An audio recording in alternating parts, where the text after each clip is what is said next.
Assalamualaikum, Waalaikumsalam. Pin. Hmm, Sekarang kan di IG banyak tuh orang-orang kaya banget yang hmm, gaya hidupnya tuh hedon banget padahal masih muda gitu kan. oke. Aku heran aja belakangan ini itu tuh dia gimana bisa punya uang sebanyak itu gitu. Hmm, oke. Apa dikasih orang, apa emang bapaknya kaya, apa itu. Menurut kamu gimana fenomena itu? Ini nih fenomena. Nah, satu ini fenomena kalau aku sebutkan Crazy Rich Karibitan. Hmm. Di luar negeri juga ada soalnya yang kayak begini. Mm-mm. Ya ini berdasarkan pengalaman ya, pengalamanku dibilang keuangan lah. Oh, kirain pengalaman jadi crazy rich. Enggak, gue nggak mau kayak gitu. Kita yang gini loh, masalahnya kan tujuan hidup selamat ketika dipanggil kembali oleh Allah. Harta kan harus dipertanggungjawabkan. Ntar kelamaan dihisapnya ya. Iya, biar gampang lah nanti dihisapnya. Kita yang pasti-pasti aja. Jadi gini, ini fenomena Crazy Rich Karibitan. Pertama sih gini, kan ada yang bener-bener soal, langsung kaya banget gitu loh. Langsung punya apa-apa. Triliuner. Kalau logikanya punya pesawat. Hmm. Satu pesawat kan bisa ratusan miliar. Kalau orang bisa beli ratusan miliar hanya untuk main-main, artinya bisnisnya kan triliunan. Hmm. Gua kan pernah jalanin bisnis yang turnovernya setahun 2-3 triliun. Itu aja tuh susahnya setengah mati. Ini anak petantang petenteng hahaha gitu kan. Ya. Gue bisa bedain lah orang pintar sama enggak gitu loh. Hmm. Ya ini kan kayak fenomena first travel gitu kan. Akhirnya kan yang boneka proxy itu istilahnya di bisnis. Jadi gini, Jadi bukan dia gitu yang punya. ya ini sih mungkin emang ada yang bener-bener kerja keras. Hmm. Ya kan, ada kan kayak misalnya artis yang kita emang tahu pagi, siang, sore TV isinya muka dia semua, sekarang dia kaya raya. Salut. Hmm. Dia pekerja keras. Itu benar. Ya kayak gitu oke lah, kita harus salut. Banyak juga yang kerja keras, satu, dua, mesti dicari begitu kita ngeliat Crazy Rich, bapaknya siapa atau ibunya siapa.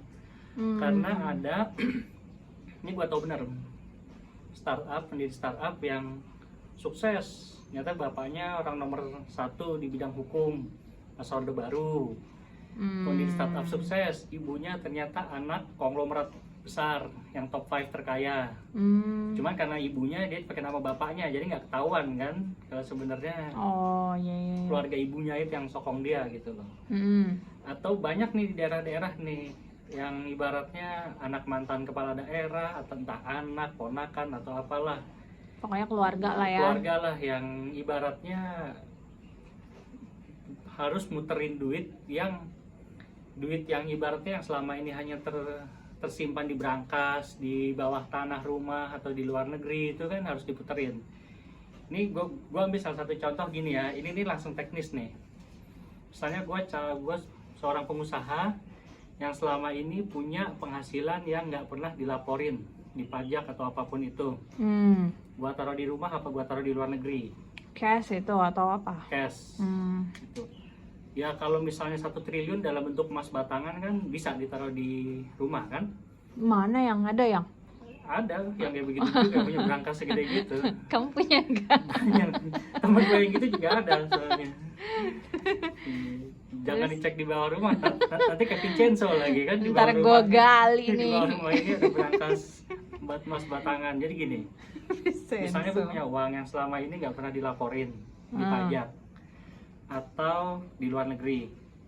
Terus gue pengen pakai, percuma gue punya harta banyak cuman nggak bisa gue pakai kan? Ya beramal aja beramal. Kenapa nggak boleh dilaporin? Karena itu dari hasil yang nggak bener lah atau nggak dilaporin, itu yang namanya nggak bayar pajak gitu loh. Gue perlu puterin itu. Ini caranya money laundering nih. Yang gue akan lakukan adalah gue akan cari sosok yang emang dia setengah terkenal lah, setengah ngetop lah, pribumi banget gitu loh. Atau belum ngetop sama Yang sekali. yang ibaratnya punya, kan bisa, semua kan bisa di pencitraan tuh kan gampang sekarang kan. Nah yang ibaratnya tuh biasa banget gitu, yang dia tuh nanti akan dibikin kisah sukses gitu loh. Itu tim media konsultan banyak lah yang bisa bikin kayak begitu sekarang. Gue punya duit hasil nggak benar, kamu nih pura-puranya yang lagi gue ini ya, yang jadi boneka gue ya, lo gue suruh bikin satu PT, pemegang sahamnya lo 100%, atau bagi dua lah, misalnya 100% atau sama siapa lah boneka gue gitu loh. ini PT gua taruh duit yang tadinya gua umpetin itu langsung gua taruh di sini 1 triliun misalnya, nggak tanggung duit yang ditaruh. Jaminan atas modal yang disetor, lu setor modal tuh PT itu dengan pinjam duit ke gua. Jadi 1 triliun tuh minjem Duit dengan jaminan saham.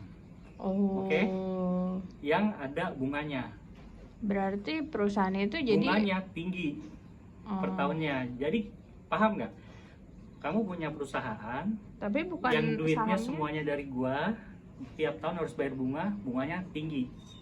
Itu dari duit yang disetor di perusahaan itu kamu puterin, beliin macam-macam lah, beliin aset, beliin apalah segala macam, puterin di situ.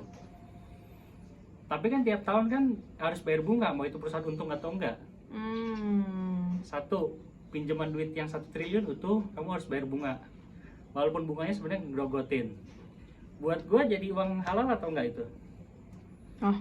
Ya Allah alam, nggak Ya, tapi tahu ya dah. bukan halal, mas, jadi uang yang bersih nggak gitu loh. Duit yang ditaruh dipinjamkan kepada orang untuk dijalanin usaha, terus gua ambil bunganya. Kalau misalnya 1 triliun kalau bunganya 15% kan 150 miliar. Lumayan ya. Iya, walaupun itu perusahaan rugi, cuma kan tiap tahun dapat 150 miliar. Nah itu kalau Tahun kedua misalkan 150, lama-lama kan.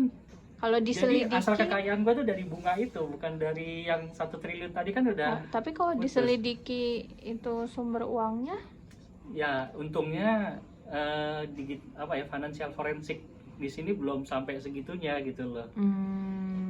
Caranya muterin duit kan bisa dari Indonesia ke Singapura dulu, dari Singapura ke Swiss dulu, dari Swiss ke Belgia, dari Belgia dimasukin dulu lagi ke Singapura, baru kesini diputer-puter gitu kan duitnya. Ya kayak kasus first travel lah, kenapa nggak kekejar duit gedenya kan kayak gitu. iya. Yang di Indonesia duit kecil, duit gedenya kan ada yang lari ke Dubai, ada yang lari ke Qatar, ada yang lari di Paris, ini nggak bisa di-trace semua. Kira nggak balik ya. Ya karena yang ditangkap kan yang bonekanya gitu loh. Jadi paham nggak fenomena crazy rich tadi? Iya, jadi sama aja dia ngutang ya sebenarnya ya. Ya boneka gitu loh, dia Boneka. ngutang, cuman kan dia bisa nikmatin ya waktu-waktu tertentu lah itu. Ya itu kan nanti akan juga turun sendiri, lihat aja. Waktu akan menjawab mana yang Benar-benar sustainable bisa dan kerja. benar, mana yang emang ini, mana yang boneka juga nanti kan ketahuan gitu loh. Kalau dia boneka tapi dia bisa kerja bener, Ya dia tetap akan kaya walaupun ya nggak sekaya itu gitu loh. nggak sekaya yang Banyak kok yang nyetor duit tadinya itu. cuma dimodalin terus sekarang benar-benar punya perusahaan, grup perusahaan ada juga. Yang tadinya dimodalin konglomerat, dimodalin dari luar negeri, Tapi nggak ada yang jadi ngaku ya? nggak akan lah. Ya karena itu kan perjanjiannya. Dibilang punya dia perusahaannya benar, tapi dari mana modalnya? Ngutang dari luar, dari orang yang ada yang ngutangin. Iya juga sih. Paham nggak kira-kira flow-nya? Paham. Ya, Jadi nggak usah terlalu mengidolakan orang yang seolah-olah dia dari bawah gitu ya. Masalahnya kan target segmennya itu kan milenial yang emang dia nggak pernah jadi eksekutif perusahaan, bukan pengusaha yang dipikir cari duit tuh gampang gitu, triliunan. Iya, Jalanin makanya. perusahaan yang revenue-nya triliunan tuh Kan gampang. seolah-olah jadi inspiring banget gitu Padahal loh. enggak, nothing gitu loh. Kita di jadwal di zaman media sosial yang ini Penuh gini, tipu-tipu. kita tuh ya dunia tipu-tipu kan gini kadang kita tuh untuk ngambil keputusan kita tuh perlu hidayah Allah loh, tunjuk. Begitu banyak informasi yang masuk sekarang, yang benar yang nggak benar, tapi kita bisa mengambil keputusan, artinya kan dibantu Allah gitu, processing di otak kita. Iya kan, banyak banget informasi yang masuk. Untuk kita bisa ngambil yang tepat kan itu udah hidayah gitu. Oke deh kalau gitu. Ya segitu Oke. aja lah, ini sharing soal keuangan kali ini. Ya. Tapi jangan ditiru ya. Jangan Cuma ditiru kalau soal butuh konsultan buat muter-muterin duit gini boleh lah. Ada nggak ya yang mau naruh duitnya di kita? Enggak, gue tolak. Gak usah lah, gue pakai duit sendiri aja. Ya. Oke Ya, deh. bye-bye. Dah, assalamualaikum. Waalaikumsalam.